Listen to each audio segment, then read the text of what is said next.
Hello ladies and gentlemen, welcome to the Game Hub. I'm your host Gamer K, and for this week's video, it's a very fun list again. It's another boss fight list. I haven't done one in months, and I'm really excited for this one. I didn't do a joke from the last video about what I was reviewing, which is weird because sometimes I usually make really good jokes. But to remedy that, I can't believe not a lot of YouTubers are not talking about robot bosses. I mean, I know robots have been a staple in video games ever since like the golden age of Sega and everything. Thank you, Sonic the Hedgehog and Eggman, for that. But in this video, I'm going into the mechanical menaces, the baddies of buckets of bolts that give players a fun challenge. I mean, all bosses give challenge, but these robotic entities are what it just gives a different aesthetic and a different play style. Now, I'm gonna have to put in some very strict rules in this one, kind of like Josh Scorcher does with some of his certain types of videos that aren't so obvious. Obviously, rule number one, games I've played only, and I've had to have beaten the boss in order for it to count. I cannot give an opinion on something I've never done.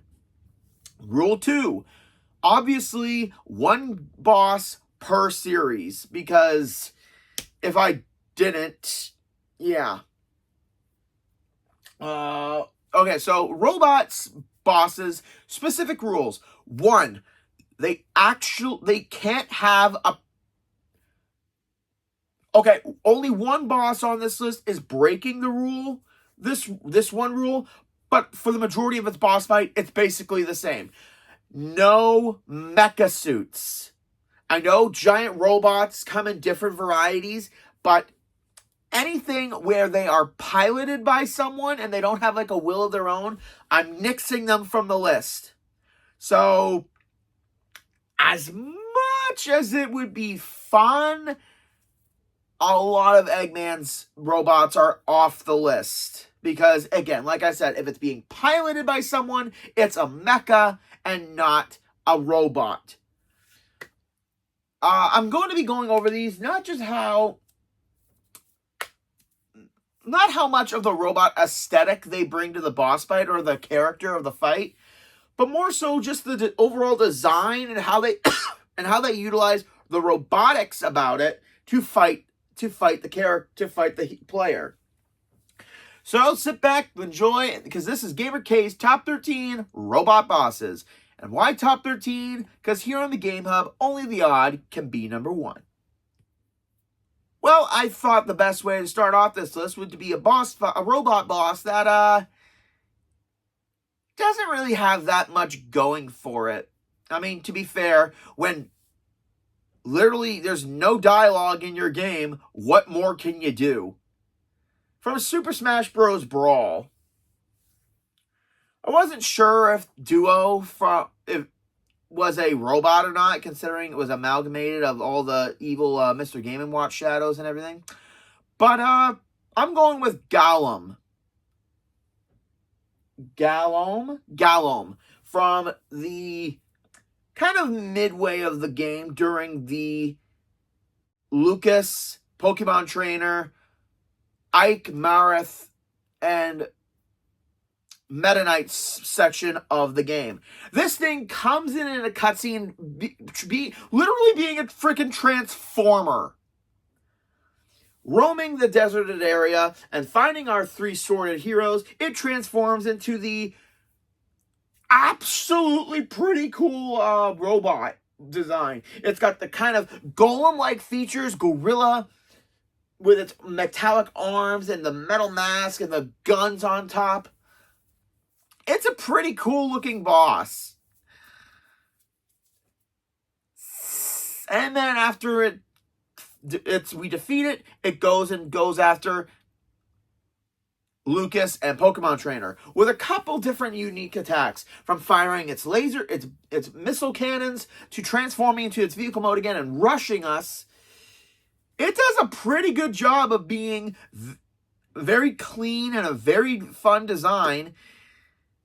It's at the bottom of the list, though, because the boss fight itself isn't as amazing as I would have loved for it to have.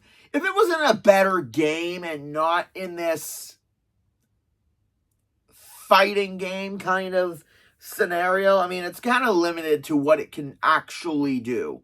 It's still tough as heck, though, so I'm going to give it points for that.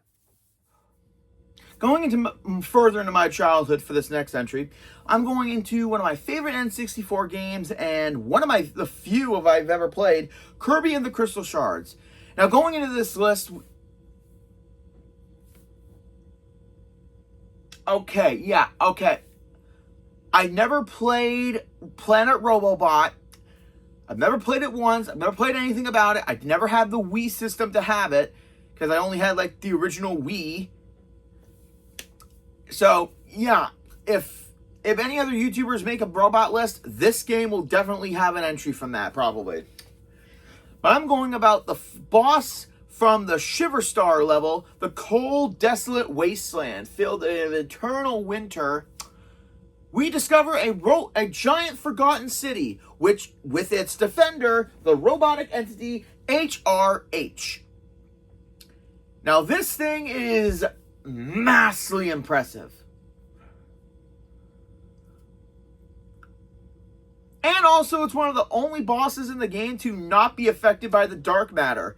Because from what we can see, dark matter only affects living things, and HR here isn't really one of them. Can someone call the HR department, please? But it's most likely just operating on its original programming to defend the city from intruders. And let's say Kirby is definitely an intruder. I like this boss fight because it has a very simplistic idea of having the entity being in the background like a lot of bosses and only being fighting Kirby, and it's pretty enjoyable. And then when we finally beat it, it's not over. For true robotic fashion, what the previous boss should have done, this one does better. HR transforms into a vehicle mode, HR3 or HRE, which looks like a very, very fun spaceship with claw blades at the front, where it goes on the path that is falling behind us as it pursues Kirby, and we have to basically defeat it by launching its projectiles at us, or if we happen to have a good enough attack. See, this is a robot boss done right. It's big and menacing, it's got a lot of weaponized attacks, and then, as a last-ditch effort, it transforms. It's a great boss. Definitely, if Crystal Shards ever should get a remaster, because apparently remastering old games is what a lot of companies are doing nowadays, I think this could be really, really reworked and in a good way. Well, can't talk about robots somehow without having Nintendo in the mix. Actually, now that I think about it, both the bosses I just mentioned are technically Nintendo. But I'm going into one of the better games, Super Mario Galaxy. And there's a lot of robots to choose from. Actually, that's actually not true, because in Super Mario Galaxy 2, two of the robot bosses are technically piloted by Bowser Jr., so those are out. But I'm going into our first real boss of the first game, the giant entity Mega Leg. This thing is just badass, and the fact that Bowser actually had this made, a huge weaponized defense system on a small planet with its 3 legs encapsulating it, and you literally... Okay, this boss fight is technically super, super easy. I mean, unless you're not really good with the controls yet, then it's a problem. But just the fact that the Grand Star is encapsulated in its head in a crystal dome, and the fact that it looks so wickedly badass, going up on its body via its legs, and it having a defense system of firing bullet bills, and the fact that we're not given any abilities during this small level, which makes it really, really great. And I like the idea of a giant robot and us using its own weapons against it, as the bullet bills will follow you if you get into proximity to them, leading them into the area where the Grand Star is, and breaking said defense shield only creates another security system where smaller gates appear and more cannons are done on the top of its head. It's not a difficult boss to get through. It's not in terms of robots, it's not super creative, but the simplicity of it is what gets it on this list and what makes it one of my favorite bosses of Mario Galaxy. Once again, my childhood was filled with robots, and this one is no exception. From Ben 10, Protector of Earth, for the PlayStation 2, we have the Vilgax Destroyer, which is basically just a repaint of the original Vilgax Destroyer robot from the cartoon series. Just giving it more of a green giving it a green color scheme instead of the traditional orange and red. I love this boss for 3 big reasons. One, it's the first boss of the game, and it does not do anything to make us think that this game is going to be just beat 'em up.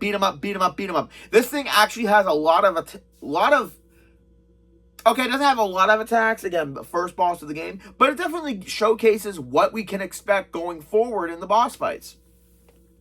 From having to damage its arms and I do like that as its arms are destroyed, parts of its body are ripped away, like the core, that the container that's protecting its core. Also, I do like that it also gives us the introduction into the QTEs that we'll do for each alien that we have throughout the game. Throughout the game. So, getting QTEs into the game. Again, great design, great boss fight, fits with the world of Ben 10 of having one of Vilgax's robots be the first boss.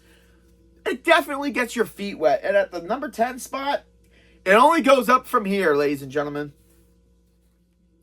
It has been a good fucking hot minute since I talked about Puppeteer. One of my favorite underrated games that I think everyone should play. Yes, even if you're an Xbox fan, go out and buy a PlayStation 3, an old PlayStation 3, or get an emulator and play Puppeteer. I am so mad that this game was the last of the PlayStation 3 generation, and then its older, slower brother Knack came into play. But going into robotic bosses, I can't think of a better idea than the final boss of Chapter 6, General Robodog. After defeating Robodog in the swamp area, going into the Halloweenville area,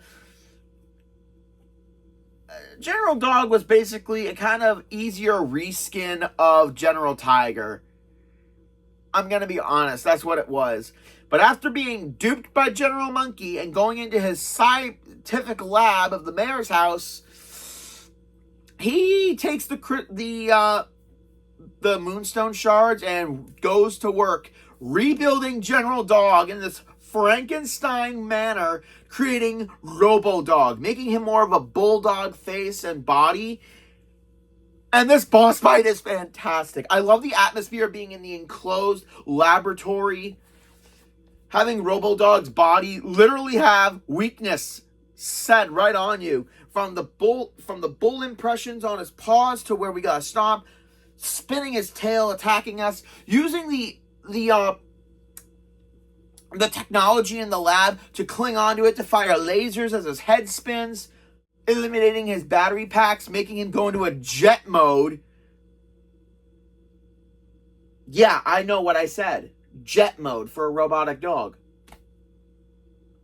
Where he can open up his head and fire rockets at us, using the electrical gravity of the area to make us go around him and body slam him. General Robodog takes what Robodog could have been and amps it up to another level, which I love the fact that my Zodiac, the dog, got 2 boss fights in this game, and everyone else basically got 1, with 2 of them being not that great.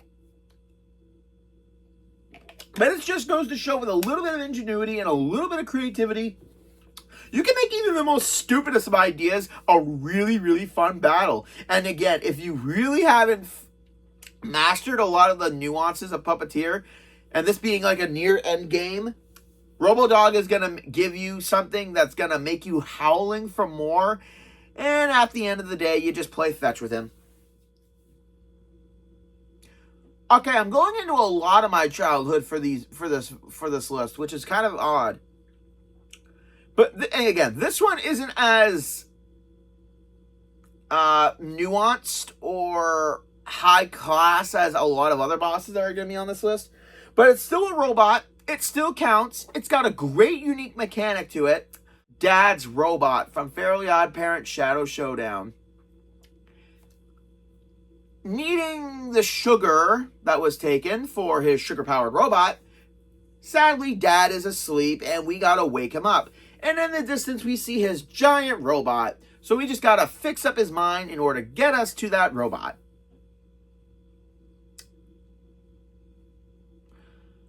And then the robot identifies us and tries to attack us.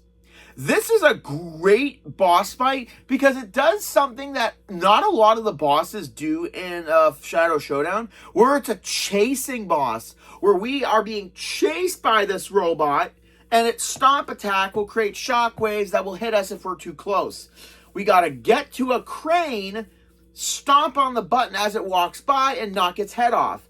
Then we use our magnet gun, absorb some bolts, and shoot the head a good number of times. Do this 3 times until the health is depleted, and the boss fight is basically over. It's such a simple boss fight, but it's a little bit higher on the list because of that simplistic idea, and it works. It makes use of what little skill is required to play these games. And then after we destroy the robot, yeah, it's just a great boss fight in general. That's all I gotta say. Well, why not stop now? Go into the industrial park, main boss fight 2, a battle for Bikini Bottom, and for some reason we got a giant toxic ice cream licking, kick me here on his back sign wearing Robo Patrick. And I'm being very specific here. I'm putting the original game on this list, not the rehydrated. Because this is what rehydrated looks like. Everything is bright. The acid is bright. The area is bright. Robo Patrick looks clean and looks just Patrick as a robot. I mean, I know that's what it's supposed to be, but the original one looks more threatening. It looks darker and metallic. It doesn't look just pinky flesh, but robot attributes. The arena is darker, so it gives that more industrial feel to it. And the music is creepy as all heck, and I love the music for that. And this boss fight is in 3 parts. 1 being SpongeBob. Robo Patrick will slam his ice cream at us. He'll lick it and spit out acid. And then he'll...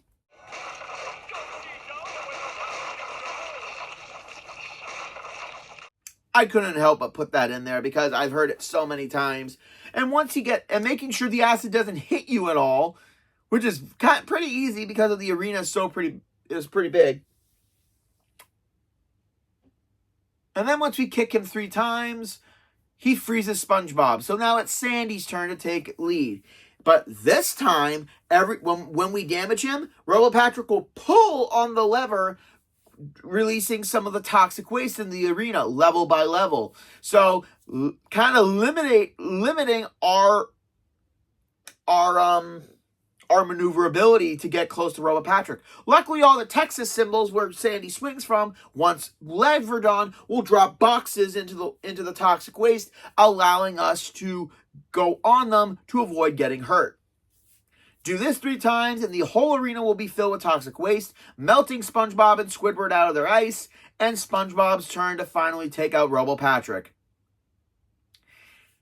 This boss fight does so many things so well, from the use of Patrick being dumb, that he has a kick me sign on the back of him for a self-destruct, to him using ice cream as a toxic weapon, into filling the arena to eliminate our maneuverability going forward. Great boss fight, and one that gave me and my cousin a lot of problems when we were kids.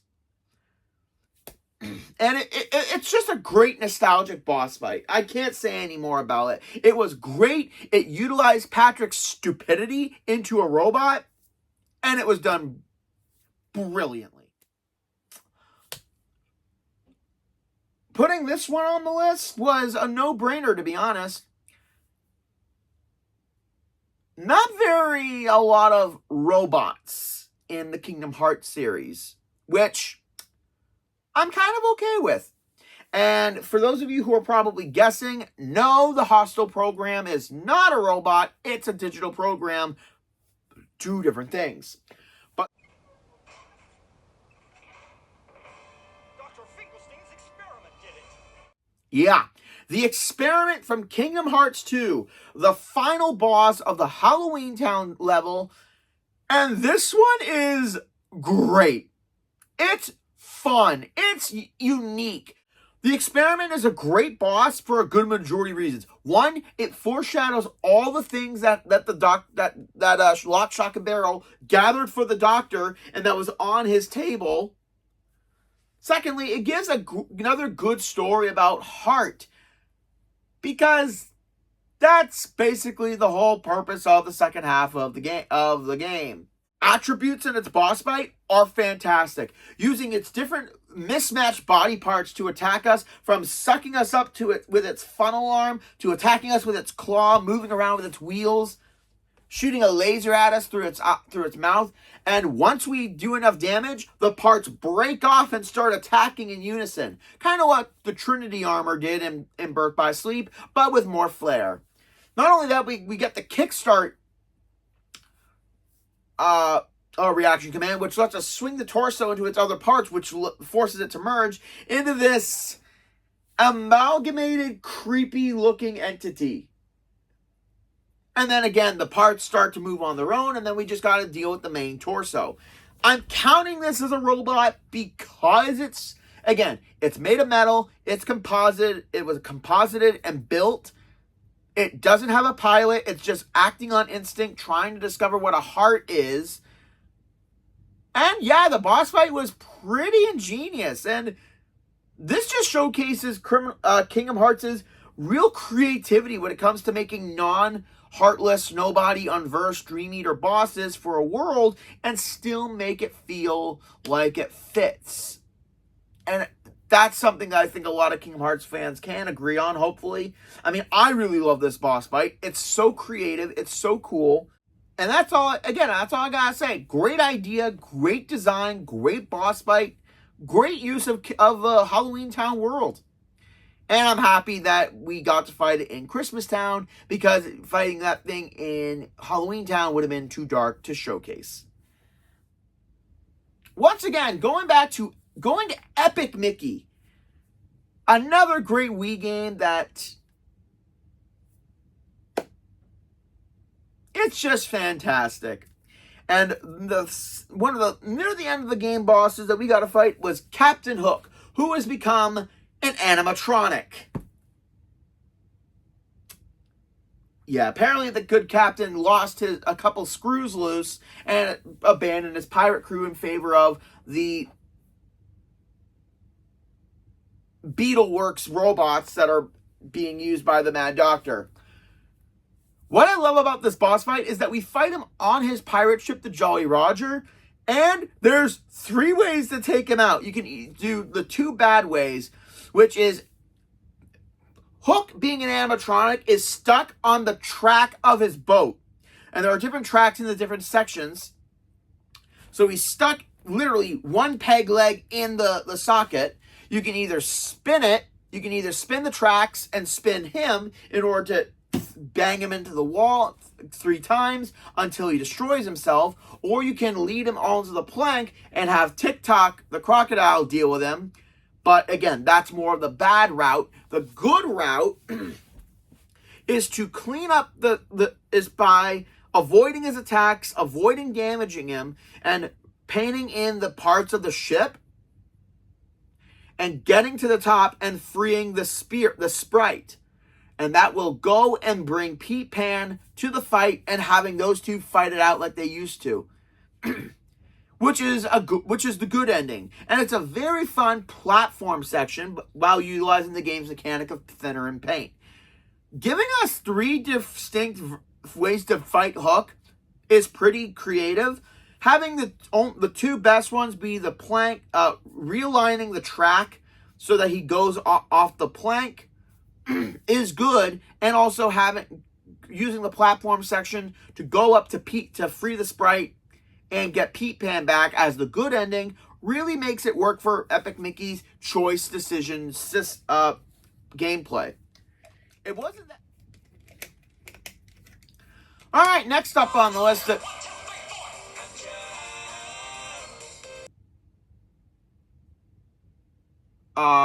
Okay. So, once again, Puppeteer was a indie game that I really loved. And another one that I really loved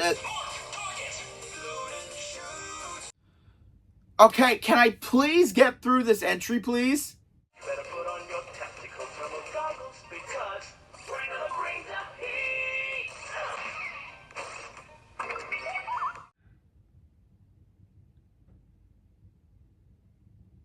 Great, I'm upstaged in my own freaking show.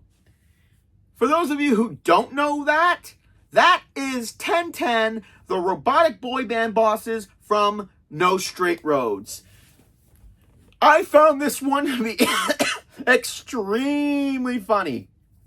Considering it plays on the whole gimmick that all boy bands are basically the same, just with different aesthetics, because each member of 1010 are basically the same robot model, just with different hair color and kind of a style on their face. I find it very, very, very, very, very funny. Fighting these guys is fun, and throughout the boss fight, you can hear their theme playing like you can do in all the NSR bosses, and it's got that robotic boy band feel to it. And every time they start an attack, they will telegraph it by saying their lines. Fire, 1, 2, 3, 4. Load and shoot. And jam. Seriously, these guys, like, you hear it so often, and if you're not good at the game by now, it's going to become a pain in the ass. I'm telling you that right now. But the best part about this boss fight is when you defeat one of them, their manager, Neon J, which is this sonar screen-faced robotic dude that looks like and talks like Schwarzenegger if he was from the disco era, talking that they're his troops. I'm sorry. Robot boy band, army, DJ, manager.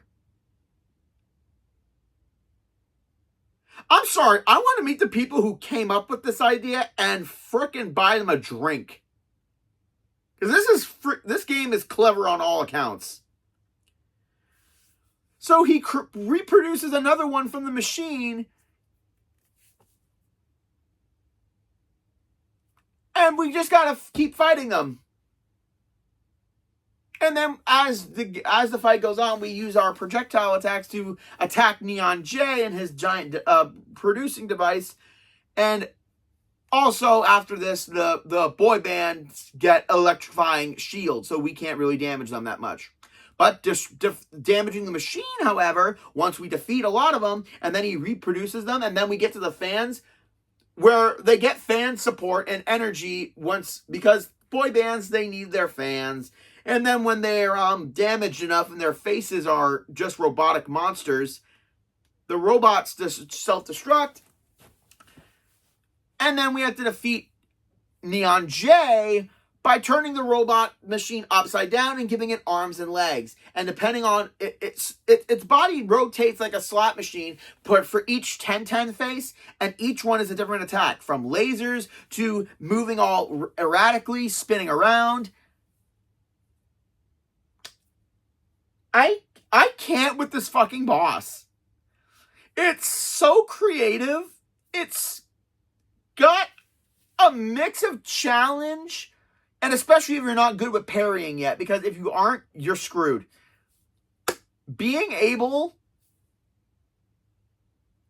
to come up with an idea like this, because essentially what they're saying is all boy bands are the same and replaceable if anything happens to the one. It really took a dig at the music industry with this game, and for a good reason, and kind of like mocking it in a good way for their bosses. But goddamn, this boss, 10-10 is a great boss fight because of its multi-layers. First, having the boy bands themselves, then having Neon J come in as support, because once the boy band's in trouble, the manager steps in to do damage control. Literally. And then after they fail, it's up to the manager to take up the role of responsibility. And he talks like this is a war. Which is stupid, but clever at the same time. So I can't be so mad at it. 10-10. You may have not have been top 10 in the charts of the game, but in terms of boss fights, you're near at the top of the list, my friend. Okay, my number 3 on this list may break one of my rules, but it doesn't break it so much as to not be on the list. I mean, the robot does get a big chunk of the boss fight, and it's still a pain in the ass. Why can't I escape you with boss lists? Yeah, for those of you who know about the mechanical menace that antagonized us during this game, that gave a lot of people a lot of rage, Dr. Call's robot. Basically, this is what happens when you take the Iron Giant, give him an old school cartoon makeover, have Dr. Wily and Dr. Eggman's weirdo cousin pilot him, and you get a really fun boss fight that will make you want to strip your PlayStation or whatever system you have at the time to its bare scrap pieces. And this one, this one. You'd think, being a robot, we could do something simplistic. I mean, it does do something simplistic. All 3 sections of him have an attack. From his chest releasing these cylinders that create electricity, where we got dodge. From his bottom half releasing little missile things that go in a pattern. And then his antenna shooting a giant laser beam wherever we are. And the worst of it is, all 3 of these are happening at once. And he has 3 distinct hit points. But each time you destroy one, he has a new special attack. You destroy the lower half, and it releases missiles that go in the same pattern. No, it releases these bombs that if you go near them or hit them, they release the doctor's electronic face, creating a small area. Attack the heart, the chest area, and his heart will come out. And his hands will come behind you using a magnet to pull stuff towards him. His head will become a cannon and release some pieces of scrap and bolts that you gotta dodge or parry.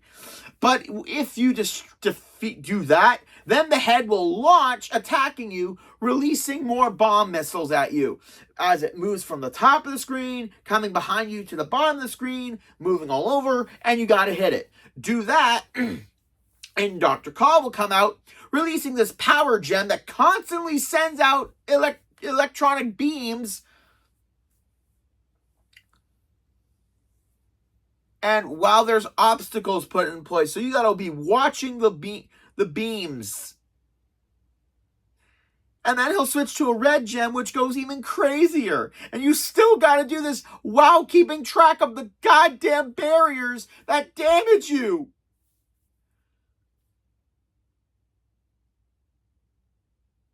This boss fight was the moment where I was going to say, fuck it. Fuck it, I'm done. I've come this far. I don't even care about the casino bosses. And then I remembered I still had worse bosses to go through on this game. Dr. Call's robot. A great use of a robotic character. Great use of using everything infuriating about robots in an old school cartoon and making them to the point where you want to rip your ever-loving fucking hair out. Well, it took us 11 entries, but we finally got an actual robot game here. And there's not that many of them. I'm going way back when into Transformers War for Cybertron.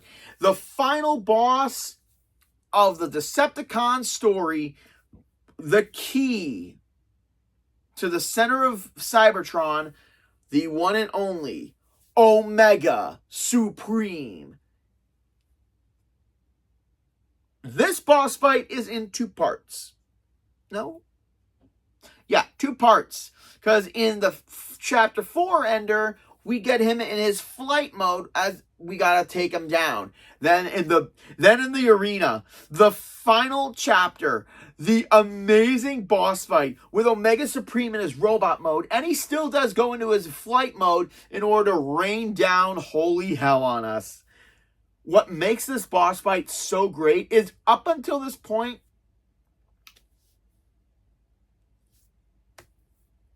each chapter, with the exception of Chapter 2, where we defeat Zeta Prime,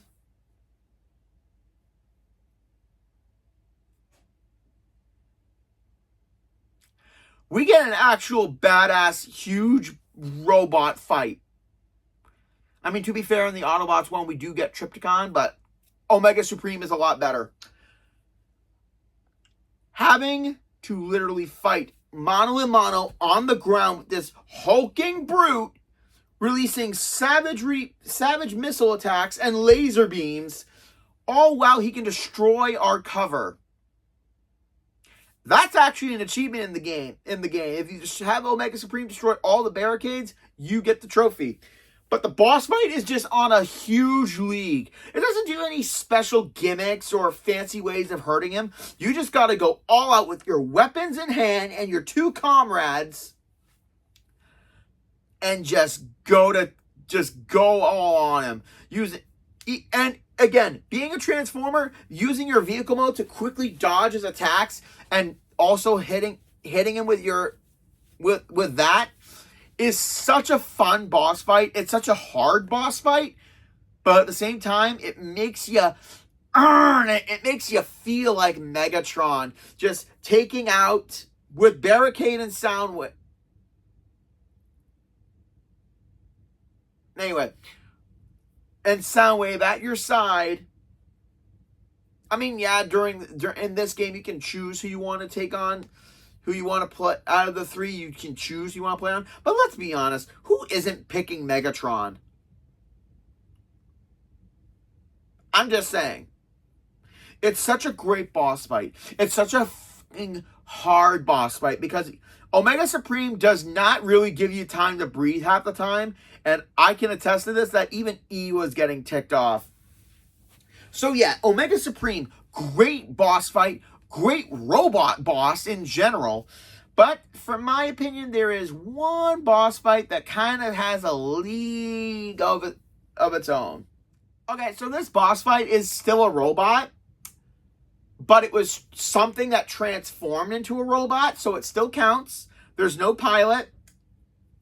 And this one is leaps and bounds ahead of Omega Supreme, if I may, in terms of creativity, the robot aspect of it,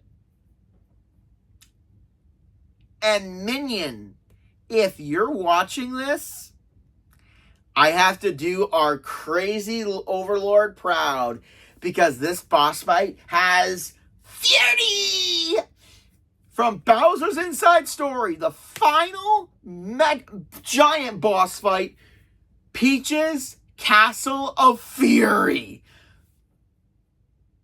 That's right. After he absorbs the Dark Star's energy, or maybe it's before that, Bowser is amazed that Fawful was able to have Peach's castle transform into a giant robot, and it looks phenomenal. You can see all the little aspects that Fawful added to this thing, but it's still Princess Peach's castle. That's what makes it even funnier. We're basically fighting where we've been all pretty much in every single game, mostly. And I mean, they made a tower into a boss fight, so they probably figured, let's make Peach's castle. And the fact that Fawful was able to make this happen within a day, pretty much by himself, that alone gets it on the list. But the boss fight itself, going up against Giant Bowser, is fantastic. It's got a ram attack. It can turn its arms into like spikes that you gotta be careful not to hit. It's got a ghost mode, so it can go invisible as it's charging at you, so you gotta time your attack correctly. It's got a giant wormhole cannon that will create a giant vortex behind Bowser, and then accidentally, because we destroy it, it goes behind us. So it's got an array of attacks that are definitely robot-based, from launching its missiles to, again, those spiked arms.